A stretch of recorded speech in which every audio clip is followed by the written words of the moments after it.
When it comes to spoken English, Shashi Tharoor is a luminary. With every syllable he utters, he inspires, he amuses, sometimes he enrages, but he always captivates. His voice is majestic, leaving every listener spellbound. The question is, can you learn to sound like Shashi Tharoor? My name's Jay, and a couple of months ago I made a short little Instagram video that went viral in India. In it, I talked about how you can sound like Shashi Tharoor, but it was only 30 seconds. I'm back, and this time with a way deeper analysis. I'm going to forensically analyze Shashi Tharoor's English so you can sound just like him. You see, there's a few videos on the internet that talk about how to grow a vocabulary like Shashi's, but there really is no secret to that. As Shashi says, all you have to do is read.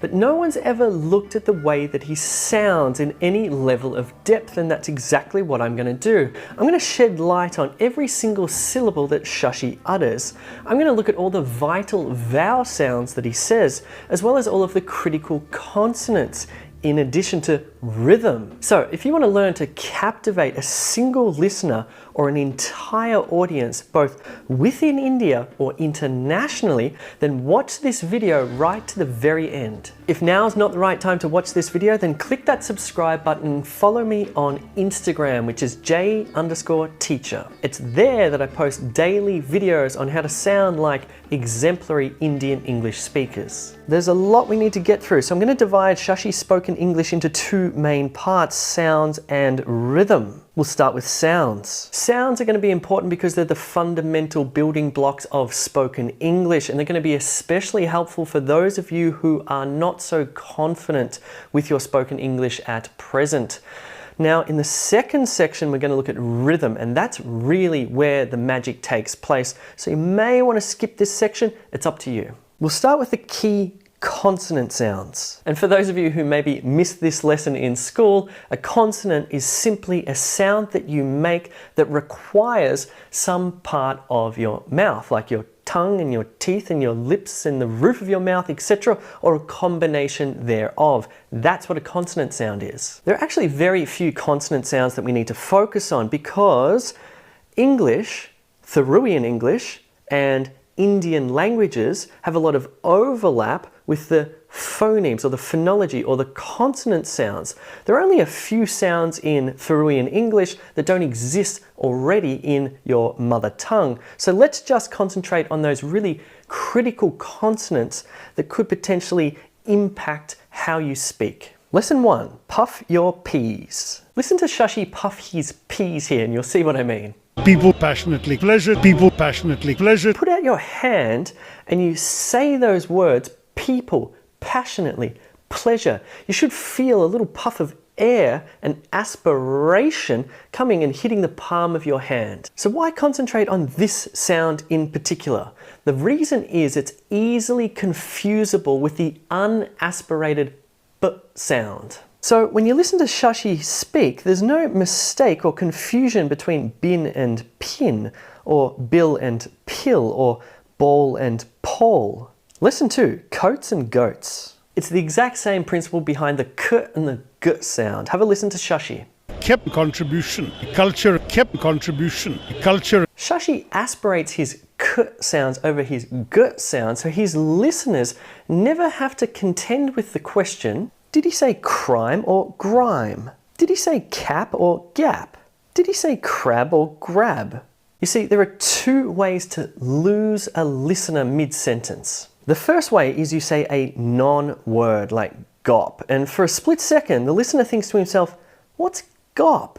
And then a split second later goes, oh, cop. But then you, the speaker, are already 16 words ahead, and the listener's stuck back here trying to make sense of that particular word that you said. This is called intelligibility, and intelligibility is all about being perfectly understood immediately. It's about allowing the listener to decode what you say in real time without any sort of confusion or distraction about, did he say this or did he mean that? The second way to lose a listener mid-sentence is to confuse a word. So let's imagine it's raining outside and I say, better grab your goat. Better grab your goat? Why would you grab a goat if it's raining? Oh, I see what he means.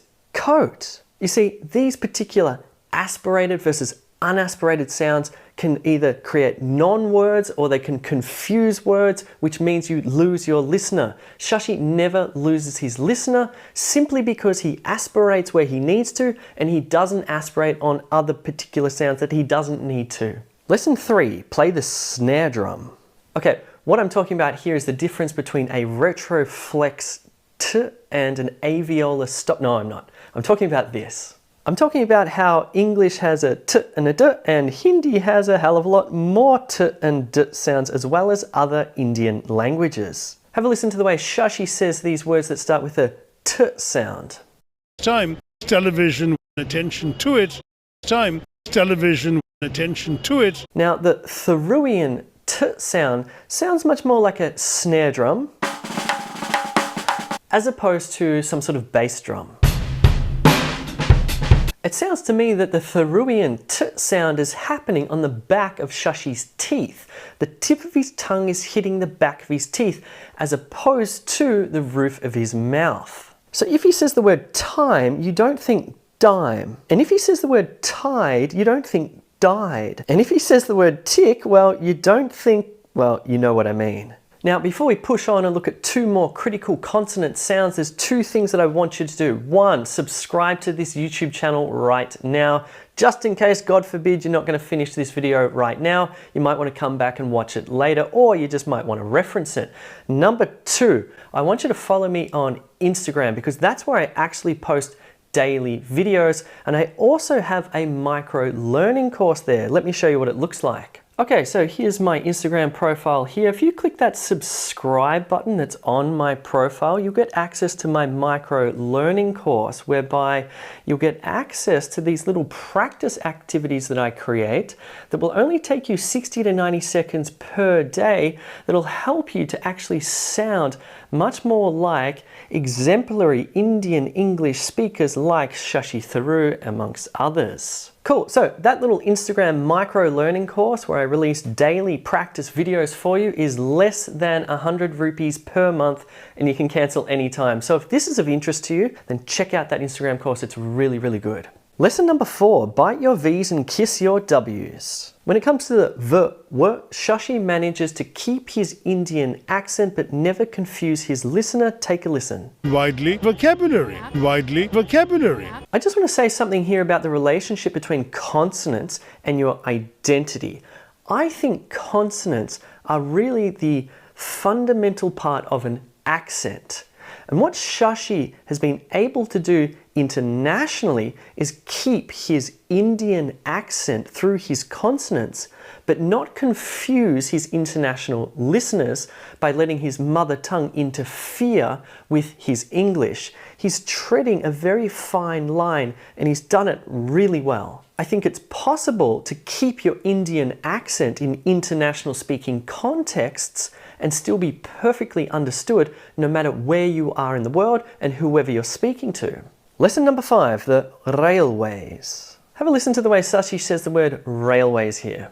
The railways, the railways. Damn, that sounds cool. That really does sound like a distinctly Indian English sound, a distinctly Indian English consonant. Shashi's kept his, you should probably keep yours too.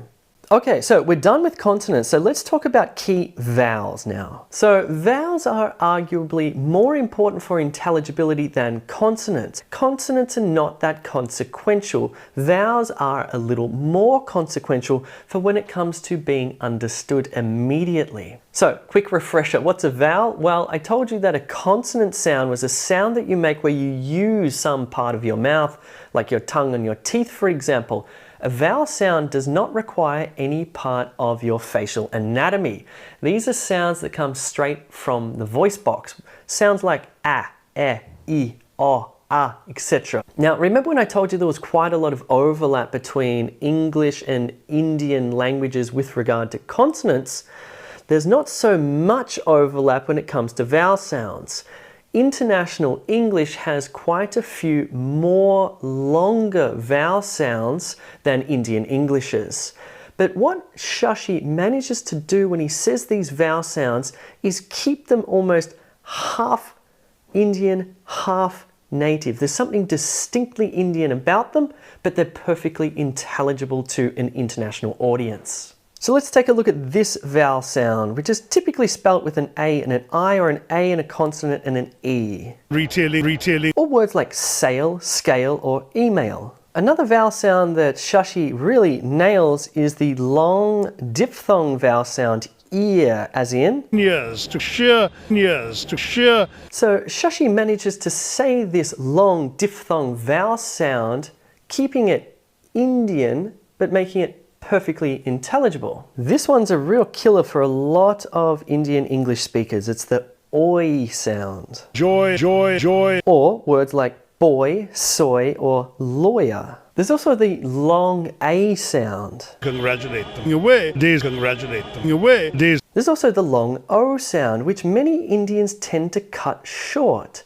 Shashi doesn't. He says, So going. Grow. So going. Grow. So what he manages to do is sort of find that line between the length of the vowel. He's not so long that he sounds like an American or a Brit or an Aussie. He sort of takes the Indian length of the vowel and edges it up a little bit more and makes it distinctly Indian, Shashi Tharoor style. Okay, let's shift from sounds now to talking about rhythm. And let's talk about the magical ingredient to Tharoorian English here, which is called syllable stress. Now, I bet you never got taught syllable stress at school. I'm sure your teacher talked to you all day long about pronunciation, about those consonant and vowel sounds. Yet it's syllable stress that is the key to being understood in an international speaking context, because syllable stress in Tharoorian English or international English is distinctly different from the syllable stresses that you have in your Indian languages. Also, the way that you can hypnotize your listener, it's how you can engage them within the word to make sure that they pay attention to everything you say. And here's how it works. You have a word.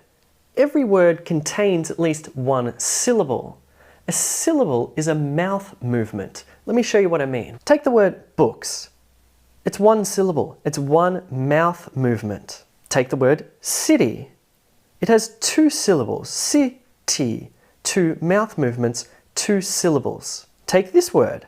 It has three syllables, three mouth movements. Beautiful. So your teacher probably taught you that in school, but that's only a small part of the magnificence of syllable stress. What you didn't get taught is this. In every single English word and Tharoorian English words, there is at least one syllable that gets more emphasis, more stress than the other syllables within that word. Let me show you what I mean again. Take the word city. The first syllable is stressed. It has more emphasis than the second syllable. City. Take the word sustain. It has emphasis on the second syllable. The first syllable, s, is smaller. The second syllable is larger, sustain. Take a 4-syllable word like entertainment.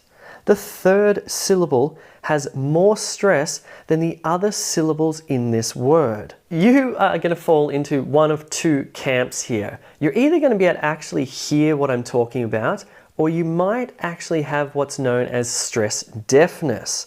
Now, I studied Mandarin Chinese for a semester at university, and I was tone deaf. Chinese Mandarin has different tones, as you know, the increasing, decreasing, and the flat tones. I could not distinguish between the three, or I could, but I couldn't do it confidently. It may be possible that you are a little bit stress deaf. So what I'm going to do is I'm going to raise your awareness of how this works with a lot of different examples in the next section of the video. This is going to take away your stress deafness, and then you're going to actually hear, possibly for the first time, how this rhythm within the word operates and how it creates hypnosis for your listener. So let's concentrate on a bunch of different words that have emphasis on the first syllable. The first syllable is stressed. Busy. Lovely. Greeting. So how much longer, louder, and higher are these stressed, emphasized syllables? Well, they're approximately 1.5 times longer, louder, and higher. So with this font that I'm using here, I'm actually using the precise font that is 1.5 times bigger than the other syllables or the other letters. Setting, piracy, business, habit. So here it would be weird to say habit. Habit is what you should say to sound like Shashi Tharoor, not habit. Secondly, television, ultimately, glamour. Again, say glamour, not glamour. I don't know if anybody actually says glamour, but it is possible to screw up that syllable stress. Threatened. Making, simple, message. Here it's message, not message. Message, with emphasis on that first syllable. Reading. Notice how it's reading, not reading. Reading, not reading. Writers, going. There's that long O sound again. No one. This is an interesting one. This is actually a pronoun, no one. It'd be odd to say no one. Culture, India. And of course you say India, not India. Passionately, honest, usage, also. Of course you say also, not also. If you said also, it sounds like two different words, all and so, whereas also sounds like the adverb also. So there's two mistakes you can make with syllable stress. One is you place the syllable stress on the wrong syllable, or you make each and every syllable the same exact length and volume. That would confuse your international listeners. That would make you not sound like Shashi Tharoor. So you might be thinking now, cool, easy does it, just put emphasis on the first syllable and I'm going to sound like Shashi Tharoor. Not yet, unfortunately. So first syllable stress accounts for about 80% of English words. That is, 8 out of 10 words in English have emphasis on that first syllable. It means that 20% or 2 out of 10 English words do not have emphasis on the first syllable. The emphasis will be on the second, third, or even fourth syllable, believe it or not. So we need to learn these. Is there a rule? Well, that's the rule, unfortunately. 80% you can rely on having emphasis on the first syllable. 20% you're going to have to learn them. Let me show you a few. So words with emphasis on the second syllable or stress on the second syllable. Impeccably, conducted. It's not conducted, conducted. Important. It's very important to get this one right. It's important, not impotent. Alive. Itself. It's not itself, it's itself. Beleaguered. This one, admittedly, I needed to look in the Tharoorian dictionary to understand what it meant. Diversions. Spoken English is rapid.